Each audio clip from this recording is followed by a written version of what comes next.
A Cure for Wellness is directed by Gore Verbinski, who is famous for his Pirates of the Caribbean trilogy, The Ring, The Lone Ranger, and Rango, and it tells the story of a salesman who is sent by his bosses to retrieve a executive from a wellness center in the Swiss Alps to come back to New York to solve some problems that have been happening with the company, and they need his signatures for certain things that are happening at the company. So our main character, called Lockhart, is sent out to this spa in the Swiss Alps to go and get this man. And he realizes that things aren't all what they look like, and some strange things could be happening. Now, I'll just say this.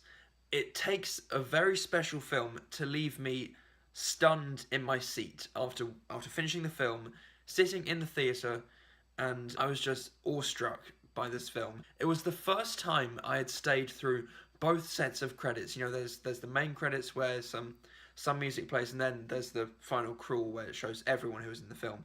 I stayed for both sets of credits, and for the first time I sat in my seat until the theatre actually turned off the projection. It was black screen, just cut off the actual end of the film.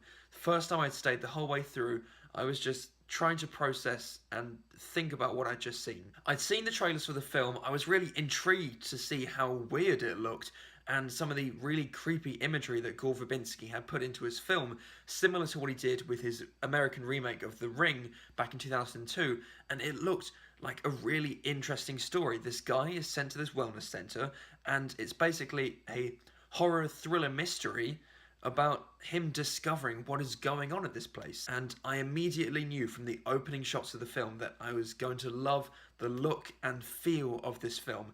Immediately, from the first scene, it's a wide shot of Manhattan, but the gloominess and the haunting score that goes throughout the film, it really set the tone for the film, and I knew I was going to love it.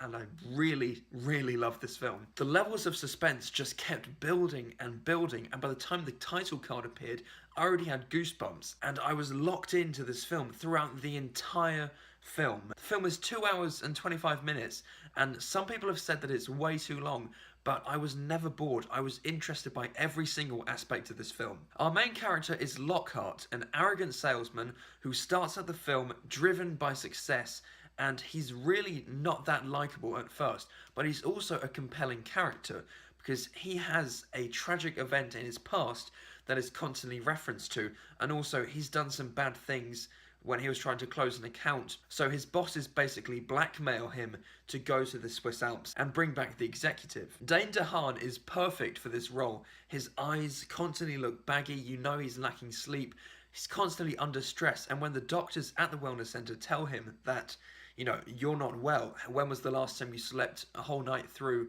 when was the last time you actually felt good?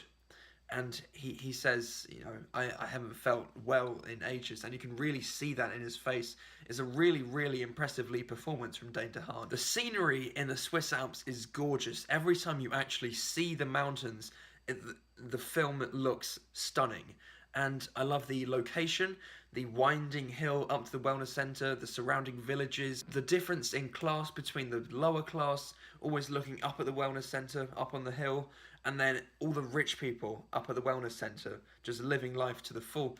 But they don't know that something sinister is actually happening, and I'm not going to spoil anything because I really want people to go and see this film. Once the main plot really kicks into gear, once Lockhart is inside the wellness center and exploring, he's going through corridors, and when he gets his crutches, every time he's going down a silent, empty corridor, you can hear the crutches like creaking, and the sound design and everything in this film, the editing, the direction, the cinematography is spot on to really build the levels of suspense. The film works as visual horror. There are some really, really cool images.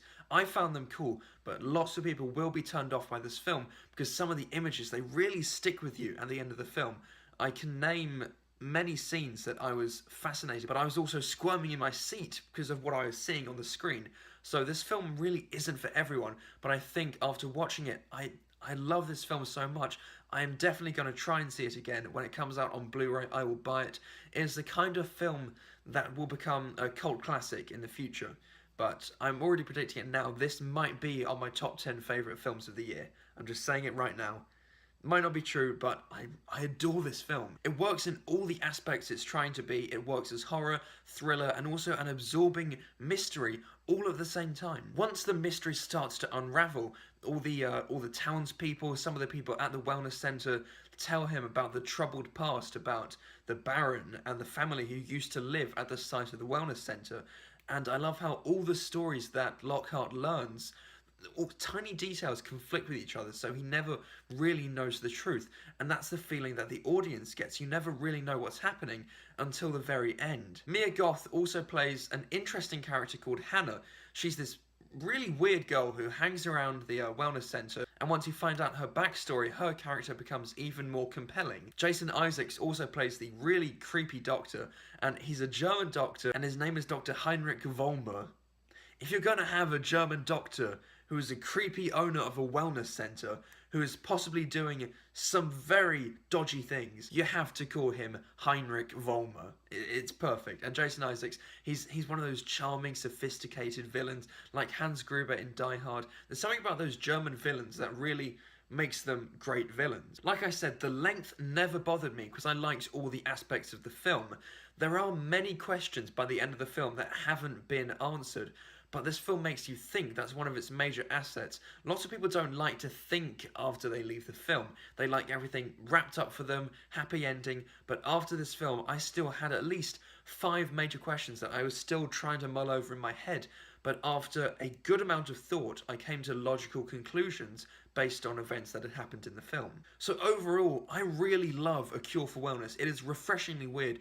It had a suspenseful, thrilling mystery, horror, story, and great performances all round from Dane DeHaan, Jason Isaacs, and Mia Goth. I can't say enough how I really enjoy this film, and once again, I don't understand why critics are saying the things they are. I mean, they're all entitled to their opinion, but frankly, I'm really, really recommending this film. It isn't for everyone, but I think once you've seen it, it is essential viewing for anyone who loves weird, refreshing, different, original cinema. That's what I'm saying. Sometimes scenes in the film do feel out of place, however, it doesn't take away from the overall feel of the film, because at the end you think about those scenes and events that also happened and they make more sense. Some, maybe too many questions were unanswered, but again, once you apply a little bit of thought to them, the story makes much more sense. Is it plausible?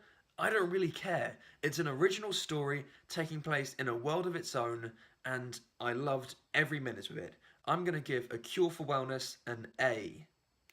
Definitely check this one out, please. If you like anything different, if you're bored of the superhero genre, anything that's getting tired in Hollywood, just watch this film to have something different.